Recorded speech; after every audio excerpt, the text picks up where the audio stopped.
Hello, welcome back to Cambridge Auto Sound. I'm Nathan, that's Daniel, don't know if he's been on camera before.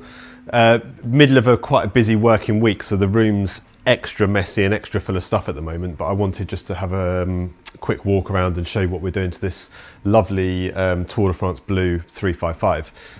It's been a while since I made a video, so I thought I'd just grab the camera out, show you what we're doing, because it's a little bit different to some of the kind of maybe easier, more simple, more formulaic BMW installs. This has been at AutoStore in general for a while. AutoStore, if I haven't mentioned it, is where I'm based. It's a big car storage company. We've got a workshop on site as well. So it's had quite a lot of work done in our workshop. It's going on quite a big road trip this Friday, so we're trying to get the last few bits ready for him so we can enjoy it on a nice Scottish road trip. Like I say, it's had some mechanical work in the workshop. We've then detailed it next door at Cambridge Auto Gleam. And now it's in Cambridge Auto Sound for speakers, head unit. It's got the dash out of it currently because that's been retrimmed by Dave the trimmer. And we've put an amplifier in it as well. So I'll show you around it now.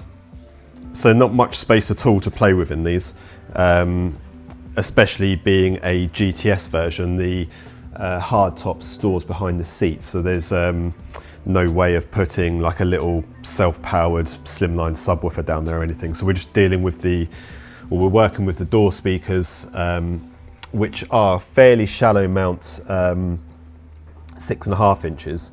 It's got this kind of metal rain guard behind. I guess you could take the inner skin off and grind that off to allow you a little bit of extra depth, but then the window comes down very close behind it as well. It doesn't look super shallow, but it's just too shallow for most 6.5 inch speakers. So I'll show you what we've gone with. There's only really, well, there's a few options, but there's a Hertz, like entry level Hertz Cento, or it might be a Dieci slimline speaker. Or we offered the customer the option of some pretty clever Morel speakers, which I'll show you in a minute. The tweeters mount into the dash. I'll show you those later, but when the dash goes back in, they're up at this kind of location behind an air vent. Obviously the head unit's going to go in there. The good thing about the dash being out is it means we can make quite a nice job of the wiring. The wiring that goes to the amplifier comes through that grommet, and then we've cable tied it all up along the original run of the wiring loom. So that's good, because otherwise you're kind of working with the dash in situ, trying to make as neat a job as possible, but it's much better if you can actually get the dash out and work with it in this way. The seat's also out at the moment. That's having a bit of colour touch up, but ultimately they'll get retrimmed over the winter. It's just we didn't have time to do those before the customer went on his road trip. I'll take some nicer pictures of it outside the room as well to show you all the detailing that's been done to it, but it's got a tiny little bit of dust on it at the moment, but otherwise it's looking pretty fresh. So these slightly different looking speakers, because the cone kind of comes out rather than going in like a normal cone. These are the Morel Virtus Nano, and just to show you how thin they are, this is the box that they come in. It's about 1.25 inches, maybe a little bit deeper than that. But completely unconventional looking speaker that when you pick it up, there's almost no back at all to it. So pretty clever how they've inverted the magnet there. The spider kind of then goes around it like a cup almost, instead of being flat as a typical speaker. But that gives you tons of options for mounting. Obviously that's way thinner than we actually needed for the door, but like I say, most of the other speakers are just too deep, so we're fairly limited on options. The downside of these speakers is that because the cone bulges forwards like that, you've got to be a little bit careful with fitment. So what we're having to do with these ones, if I just put this speaker down somewhere safe, on the 355s, so this is the driver's door card. The speaker is behind this bit of carpet, and it plays through the carpet through a metal grille that normally protects the old speaker, this metal grille in fact, but that was just a little bit too close to the cone, so we've picked that off, and then we're going to install the speaker with its own grille in place. We've just put a bit of self-adhesive carpet around here just to kind of make sure that this hard kind of fiberglass material doesn't tap against the grille of the Morel speaker when it's in there. But the Morel speaker grille fits perfectly in that little gap. barely bulges the carpet, maybe like 2 mil if that, just so the carpet's a little bit further pushed out, but what you gain is the depth of the fiberglass basically, which was all that we needed to allow those Morel speakers to clear.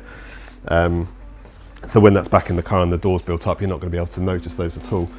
They're going to perform really well. The tweeters, like I say, the dash, I'll overlay some footage later, or I'll take some extra footage because Daniel's designed some little mounts for the tweeters. They're riveted to the back of the dash normally, the actual metal, but we've modified that slightly. In fact, Daniel's picking one up and showing me now. So this is the OEM mount that would have had a little twist in tweeter, but it's far too far to the side, if you like. I wanted it a little bit further in the middle just so the tweeter plays in there. And also these are the Morel tweeters, so these aren't the Virtus Nanos, these are the Hybrid MT300s that are going to go in at slightly better class of tweeter compared to the Virtus, but we weren't so restricted on size, even though they're actually pretty tiny as they are. But we're making let me show you this actually. This is the design that Daniel's made that bolts on or rivet into the exact same place that the old ones were. Just brings it out very slightly so that plays through the air vent, but I'll show you that as we put that back together. What else have we got? In this location, again, it's all stripped out, it looks a little bit of a mess, but this is where the OEM CD changer would have gone. So we've used the same brackets. That one's not actually in at the moment because we need to wire it in still. But that's a Helix M4 DSP. So it's a 4-channel, 100 watts a channel with a DSP inside it. That will get fed obviously by the classic Blaupunkt head unit. And then we're running the front doors and tweeters actively because there's only 4 speakers in this car, so we can afford to run them all actively.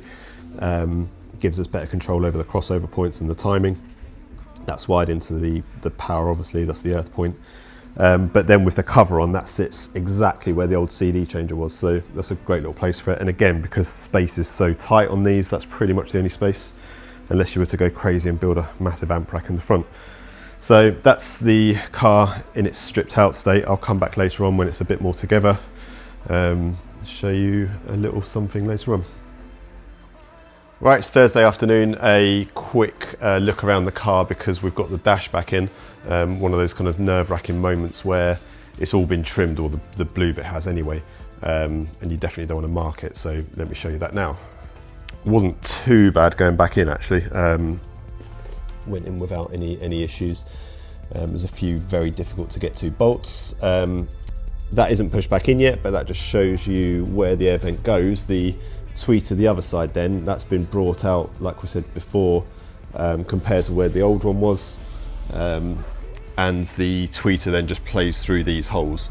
Quite a nice location for a tweeter really. Shame we can't fit a mid-range in there, but I mean, it was difficult enough trying to get those bolts done back up, and to try and get your hand in there to get to the airbag bolts as well with that size tweeter. So I think a larger tweeter would be even more fun. So we've got a few more vents, got to put obviously the head unit in, but that's all wired up. We've had that tested and running, that's good. Door cards are back on, speakers like invisible, you wouldn't know they're behind there at all.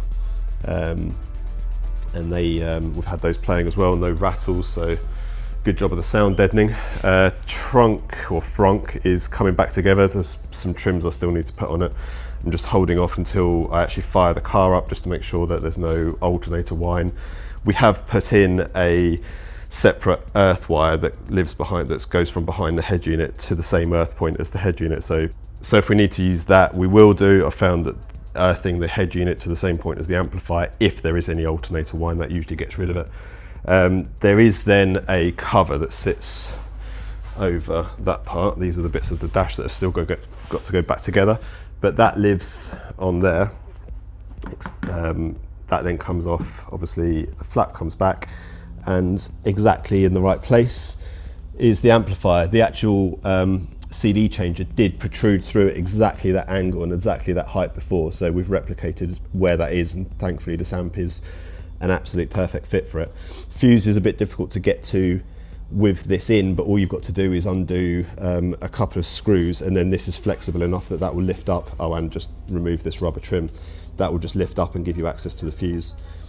Customer's also then got his C-Tech charger, and the USB cable is just cable tied there, so we can tune it, and then that will live there. The flap goes down and you won't be, you'll be none the wiser. In fact, I might actually, looking at it now, here's a live bit of thinking, I might trim that.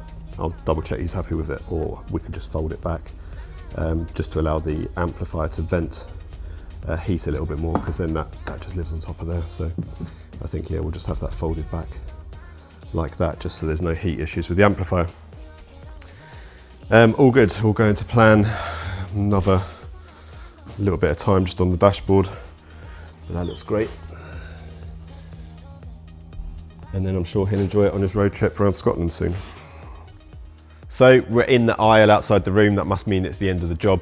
Hopefully as well, it's not quite as echoey as previous videos, because I've got this little lavalier microphone on, so hopefully you're hearing me better than we used to when we're in this barn.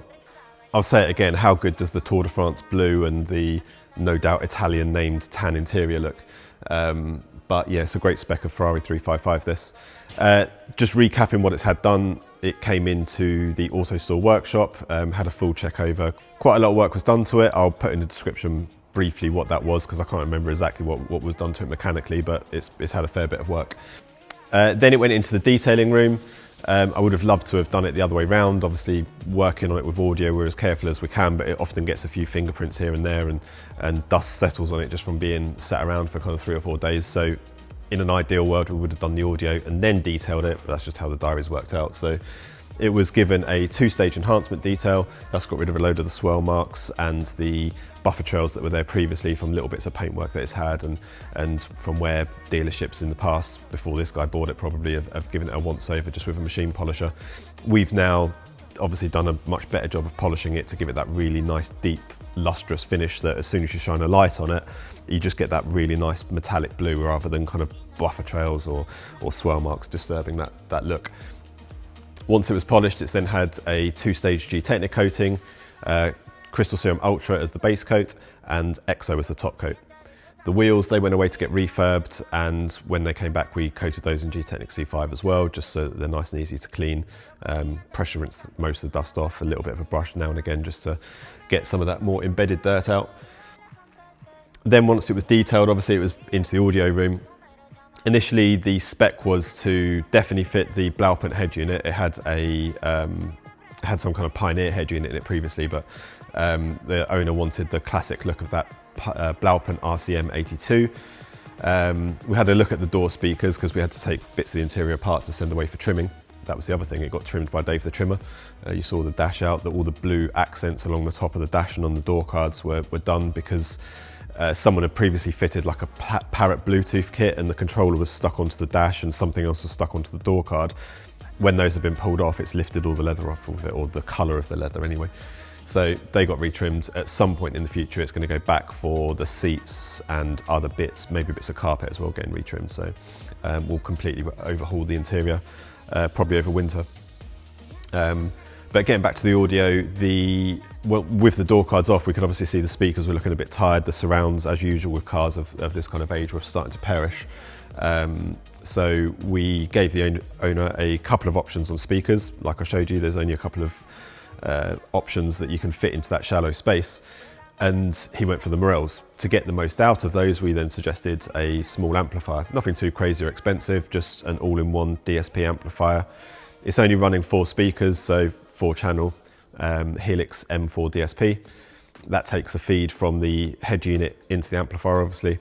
The DSP controls what frequencies go to what speakers, so we're running the tweeters actively and the mid-basses actively. That's your 4 channels.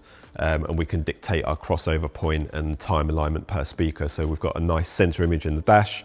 And for just a 4-speaker 2-way system, it's sounding pretty good. With the doors closed, with the roof on or off, it's lovely and punchy and bassy. Just for those really kind of like very shallow 6-inch speakers, it's amazing the amount of bass they actually produce. So sounds great, can't wait for the owner to hear it. I will show you around just the final bits that we've done since the last bit of video that you saw, and give you a quick listen to it on the phone as well. Capture some of those lovely reflections as we're walking around.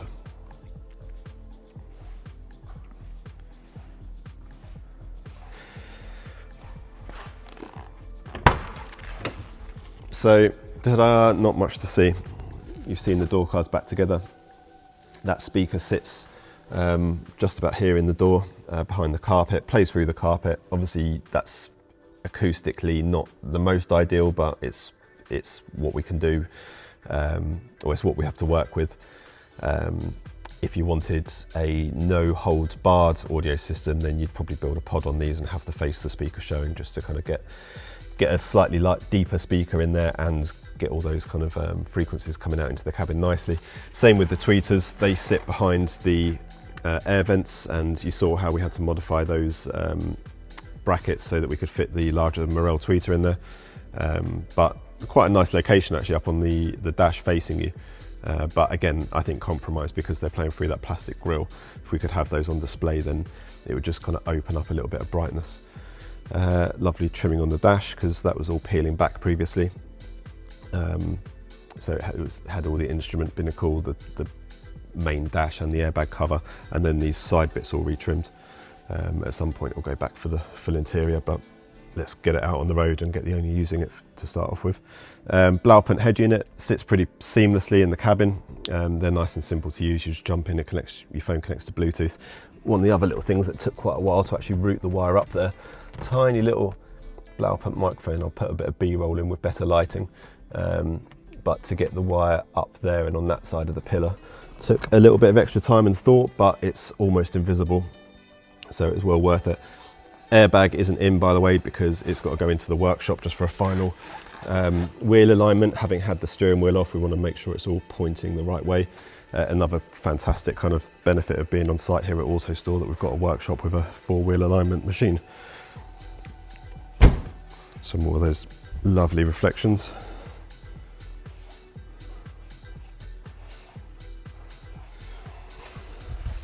Right, that's about it from me. Thanks for watching. Bit of a shorter video maybe, or maybe not as in depth, but I thought it was a cool one to show just because it was a little bit different from the other cars we've done. I'll leave you with a listen inside the car. Obviously take that with a pinch of salt, because it's recorded on an iPhone just through the little microphones. But we will see you in the next video, and thanks for watching.